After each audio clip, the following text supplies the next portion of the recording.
আমরা সবাই বই আম দি সব ছিলবেন রোদে দিয়ে দিমু। হ্যাঁ রোদে দিয়ে দিমু পালাইল আপনার এনতে আম সব কিছু খাও সব করো আমার সমস্যা কি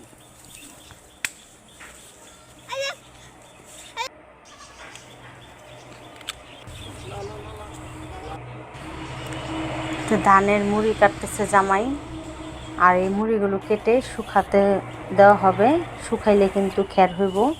তো এটা ধান নেওয়ার পরে মানে এই মুড়িগুলা হয়েছে, আর এইগুলা কিন্তু কাঁচাই গরুকে খেতেও দেওয়া হয়েছে। আর এই যে আমিও জামাইকে একটু হেল্প করতেছি কেটে, জামাই সকাল থেকে এগুলো কাটাকাটি করতেছে, কাজ করতেছে সকাল থেকে। আর যেহেতু এখন একটু রোদ উঠছে, এখন না শুকালে বৃষ্টিতে শুকানো যাবে না, সেজন্য